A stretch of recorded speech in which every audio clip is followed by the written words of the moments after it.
안녕하세요. 생각만 둘째 언니입니다. 벌써 오늘이 토요일이네요.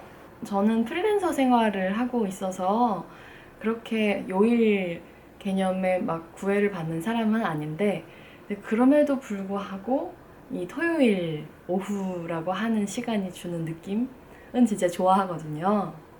그래서 그런 여유로운 시간에 여러분들한테 무슨 얘기를 해드릴까 하다가 재밌는 책을 한 권 소개해드려야겠다, 그런 생각이 들었습니다. 무슨 책이냐고 하면 바로 짜잔, 이 책입니다. 이 얇은 책의 제목은 통상관념 사전이라고 하고, 프랑스의 작가인 플로베르의 책이에요. 플로베르 뭐 아시는 분들도 계실 거고, 왠지 들어본 것도 같은데 모르겠다 하는 분들도 계실 것 같아요. 사실 플로베르는 보바리 부인 뭐 이런 작품으로 되게 유명한, 막 리얼리즘 문학의 어쩌고 이런 식으로 소개를 할 수도 있지만, 사실 저는 이제 그렇게 소개를 할 수 있을 정도로 문학사에 막 능통한 사람은 아니고 보바리 부인도 안 읽어봤어요. 그래서 사실은 플로베르는 저에게는 이 통상관념 사전으로 이해되는 작가입니다. 사실 이 책은 저한테 되게 각별한 그런 책이에요. 이미 이걸 보여드릴 때 뭐지? 라고 생각하는 분들이 계셨을 수도 있는데, 여기 이렇게 동그랗게 1, 2, 3이라고 써져 있는 노란 스티커가 붙어 있는 게 보이세요? 이게 뭐냐면, 저는 어렸을 때부터 이사를 진짜 많이 다녔거든요. 이사를 다니다 보면 아무래도 이제 짐이 많으면 힘드니까 이제 짐을 줄이려고, 이제 그 중에서도 이제 책짐이 많으면 힘드니까 이제 항상 뭐 웬만하면 책을 안 사고, 아니면은 샀더라도 이제 다닐 때는 분류를 해가지고 이제 나한테 불필요한 책들은 버리거나 누굴 주거나 이런 방식으로 처분을 했는데, 그럼에도 불구하고 이 책은 꼭 끌고 다니고 싶다, 이제 그런 책들에다가 이런 방식으로 마킹을 했어요. 그래서 이 책은 제가 그렇게 고른 이제 123번째 되는 책이고, 사실은 이렇게 마킹해둔 책들도 다 막 집에 놀러온 누가 빌려줘 가져가고 막 어디 있는지 모르겠고 이런 게 많긴 하지만, 어쨌거나 아직까지 저와 함께 다니고 있는 그런 소중한 책이고, 제가 언제 샀냐, 이렇게 보이시나요? 2009년 4월 16일, 봄에 샀네요. 목요일이었고요. 볕 좋은 봄날의 학교 서점에서 라고 써있네요. 이때는 제가 아직 대학교를 다니고 있던 무렵이군요. 이 책은 책세상에서 나왔고, 그리고 진인혜라고 하는 이제 번역자분께서 번역을 해주셨는데, 이 진인혜라고 하는 옹기니께서 매우 재밌는 분이십니다. 이 얘기는 차차 말씀을 드릴게요. 근데 어떤 분들은 왜 뭐 읽을 게 없어서 사전을 읽어 이러실 수도 있는데, 근데 이 사전은 약간 특별한 사전입니다. 그러니까 보통의 사전들은 그게 만들어지는 의도를 생각을 해보면 세상에 여러 가지 말이 있고 또 개념이 있는데, 이제 그거를 최대한 객관적으로 정의를 해서 그걸 모르는 사람이 그걸 딱 사전을 보면 누구나 이게 이런 뜻이구나 이런 걸 알 수 있도록, 그런 의도를 가지고 만들어진 되게 두꺼운 모음집이잖아요. 근데 이 통상관념 사전이라고 하는 작품은, 제가 작품이라고 말씀드렸죠. 이 작품은 그러한 의도에 정반대되는 쪽에서 의도를 두고 시작된 작품이에요.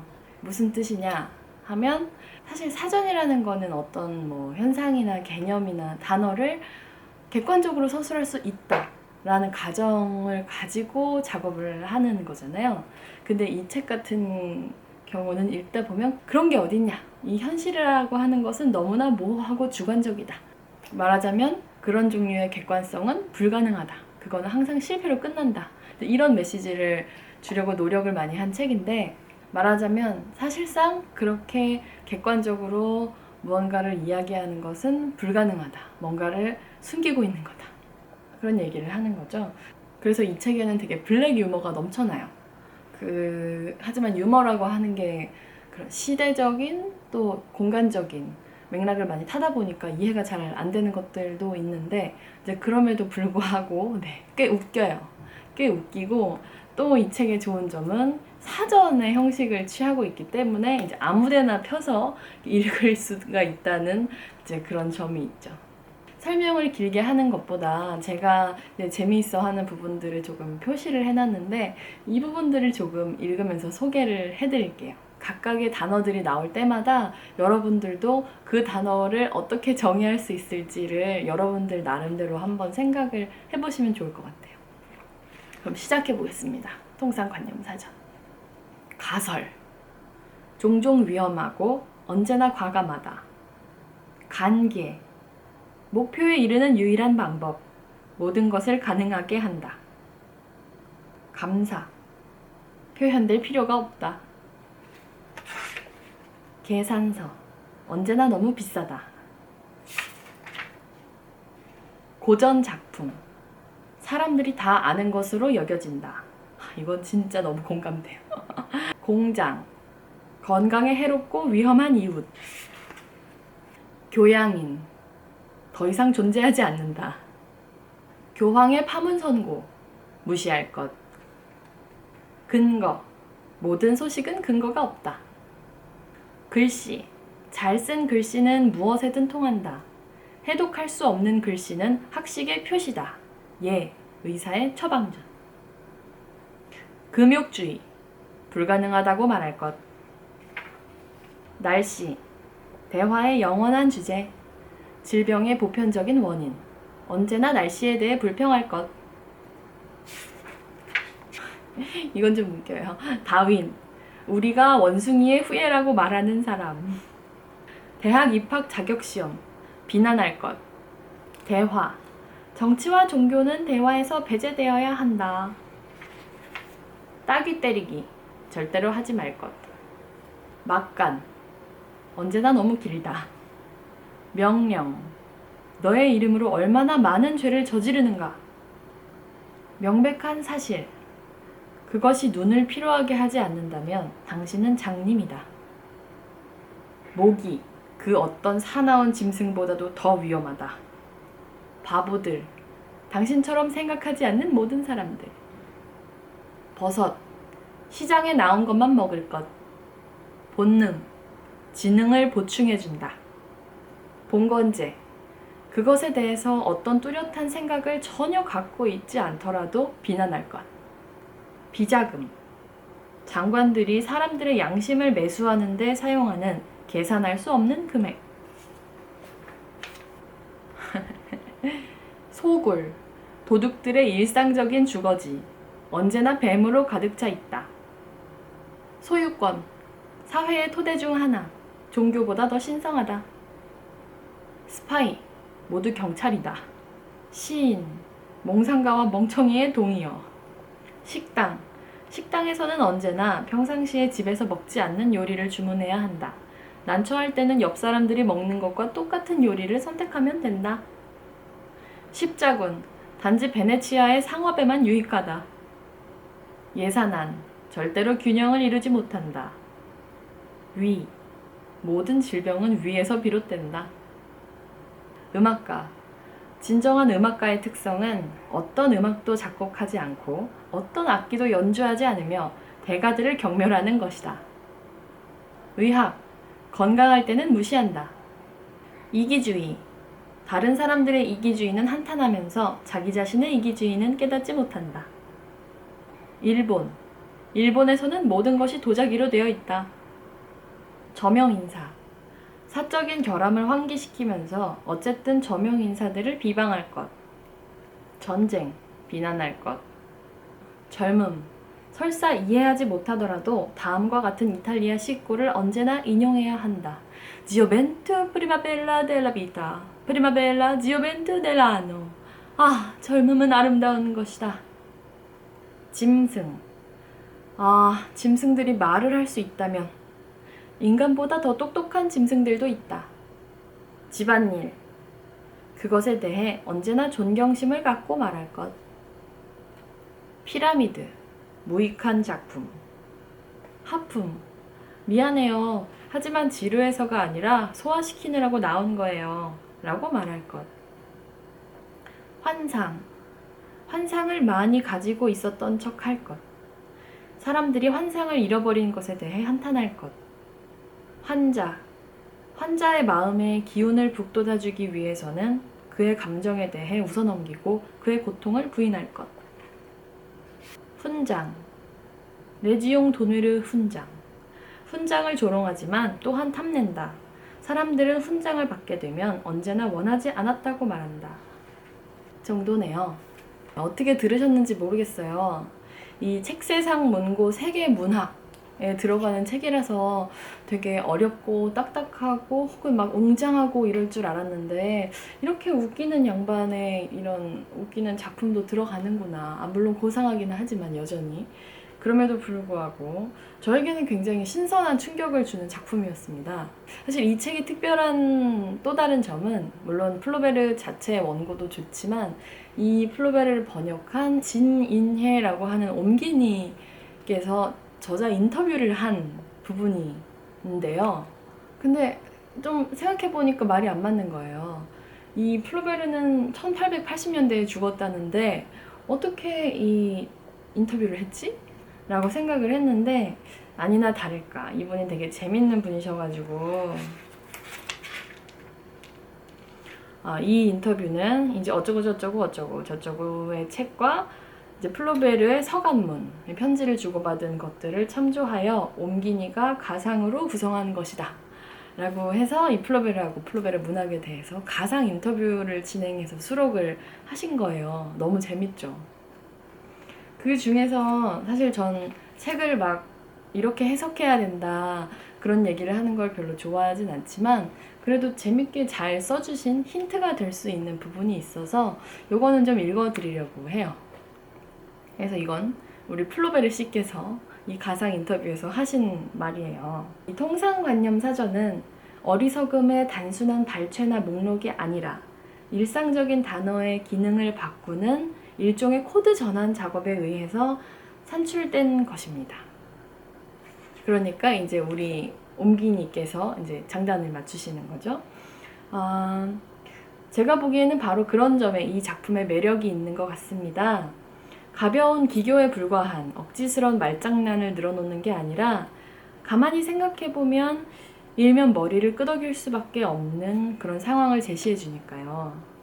사람들은 부정적인 측면은 드러내지 않고 가능하면 감추려고 하는데 통상관념 사전에서는 오히려 부정적인 측면들이 확대돼 있어서 독자들로서는 더욱 당혹감을 느끼게 되는 것 같습니다. 그러니까 또 어쩌고저쩌고 하다가 이제 또 플로베르 씨께서 말씀을 하시는 거죠. 통상관념 사전의 목적은 특별히 어떤 통상관념이나 또는 그와 연결된 특정 계층의 사람들을 겨냥해 비판하는 것이 아니라 일상적으로 사람들이 곧잘 행하는 확언의 공격적인 힘을 비판하는 것입니다. 우리가 별 생각 없이 행하는 확언들이 얼마나 부정적인 측면 또는 예기치 못한 측면들을 지니고 있는가를 다 같이 한번 생각해 보자는 것이죠. 네, 다소 너무 좀 확언할 수 없다는 얘기를 너무 확언하시는 것 같은 너무 친절하게 이 작품의 메시지에 대해서 설명해 주신다는 감이 없지는 않지만 그래도 이런 느낌을 가지고 플로베르가 이런 작업을 했구나 그런 맥락을 이해하는 데는 이 뒤쪽에 있는 부록이 저한테 너무너무 도움이 많이 됐어요. 되게 재밌는 책이죠.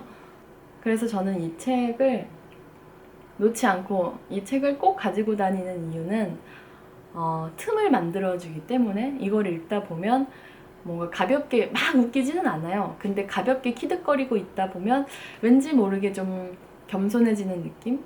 그런 느낌을 받게 되기 때문에인 것 같아요. 아주 좋아하는 책입니다. 통상관념 사전을 소개할 생각을 하니까 같이 얘기를 해드리고 싶은 기사가 떠올랐는데 그것도 또 새로운 책이 나왔다는 기사였어요.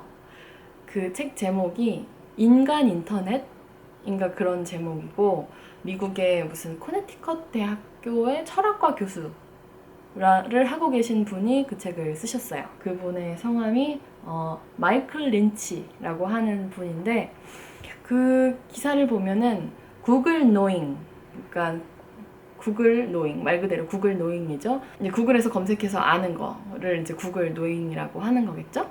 이분은 그 구글 노잉이라고 하는 거를 좀 경계해야 된다. 그런 얘기를 그 책으로 하시는 모양이에요. 잠깐 인용을 읽어드리면요. 과거는 보는 것을 믿는 시대였지만 지금은 구글링이 믿는 것이라고 말할 수 있다. 너무 늦기 전에 디지털로 얻는 지식이 우리의 삶을 어떻게 변화시키는지 생각해봐야 한다. 구글 노잉은 실제 내가 아는 것보다 더 많이 안다고 착각하게 만든다. 좀 더 어려운 방식, 성찰과 복잡한 사고로 얻은 지식은 인간에게 덜 중요하다는 생각을 심는다. 이는 개인의 정치적 삶에도 중요한 영향을 미친다. 타인과 소통하는 방식이 달라지기 때문이다. 네, 저는 이 부분 읽으면서 되게 무릎을 탁 쳤는데, 그렇죠. 지식을 구성하는 방법. 사실 지식뿐만이 아니라 어떤 사람을 정의할 때 나를 내 생각의 총합이라고 정의할 수도 있잖아요. 근데 그렇게 따지고 보면 나를 이루는 어떤 정보들은 분명히 어떤 순간에 특정한 상황 속에서 나한테 들어오는 걸 텐데, 그렇게 나를 구성하는 상황들이 사실은 뭐냐를 생각해 보지 않으면 안 된다. 그런 메시지를 이제 통상관념 사전도, 그리고 이제 저 인간 인터넷이라는 책도 제기를 하고 있는 것 같아요. 지난번 영상 중에 어떤 분이 덧글로 나 자신에 대해서 생각해 본다 라는 게 어떤 건지에 대해서 얘기를 해주셨으면 좋겠다, 뭐 이런 덧글 남겨주셨는데요. 이 영상에서 다루는 주제가 그때 말씀해 주셨던 질문하고 좀 닿아 있는 부분이 있다고 저는 생각해요. 내가 사실 나로 살아가는 거 매일매일, 그건 너무 당연하잖아요. 근데 사실 내가 이런 사람이라는 게 너무 당연하다고 생각할 수도 있지만 사실은 하나도 안 당연할 수도 있다고 생각을 해보는 게 시작인 거죠. 왜냐면 내가 만들어져 온, 내가 모든 순간들을 기억하고 있지는 않지만 내가 만들어져 왔었던 모든 순간들이 과연 무엇이었을까? 나에게, 내 성격에 있어서, 혹은 내가 세상을 바라보는 데 있어서, 내가 어떤 사건이나 사람을 판단하는 데 있어서 내 관점을 가지고 있는데, 그 관점에 정말 큰 영향을 미쳤던 어떤 사건이나 정보는 뭐였을까를 생각해 보는 것이 하나의 시작점일 수도 있겠다는 생각이 듭니다. 사실 한 사람이 세상의 모든 경험을 할 수는 없잖아요. 그렇기 때문에 모든 사람들은 어떤 한계를 가지지만, 또 한편으로 저는 그 한계라고 하는 게 그 사람만의 고유함을 만들어내는 어떤 예쁜 특징이기도 하다고, 한계이자 특징, 한계이자 특성이라고 생각하거든요. 그렇다면 우리가 또 생각해 볼 수 있는 지점들은 앞으로 자기 자신에게 어떤 경험의 환경을, 혹은 어떤 경험을 할 기회들을 주어 나갈 것인가를 가만히 생각해 보는 일이 아닐까 싶습니다. 그런 경험 중에 하나가 읽지 않던 책을 읽는다던가, 잘 안 보던 유튜브 방송을 본다든가, 뭐 그런 일들일 수 있겠죠. 참, 오늘은 댓글 소개를 많이 안 드렸는데, 이 영상 바로 직전에 올린 인터넷에서도 진지한 대화가 가능할까? 라는 영상의 덧글만 가지고 영상을 또 찍을 생각이라서, 덧글이 궁금하신 분들, 덧글에 대한 영상이 궁금하신 분들은 조금만 더 기다려주시면 좋겠어요. 비가 지나가고 나니까 너무 날씨가 무더워졌죠. 사실 집 밖에 나가기가 너무 좀 두려워지는 그런 날씨인데, 그럼에도 지지 마시고 건강하고 행복한 오늘, 내일, 모레 보내시기 바랍니다. 그리고 데이터 사용료 신경 쓰지 말고 길게 만들어 주세요 라고 해주셔서 진짜 감사해요. 진짜 뭔가 마음이 따뜻해졌습니다. 그러면 다음 영상에서 뵐게요. 오늘도 생각하는 하루 보내세요.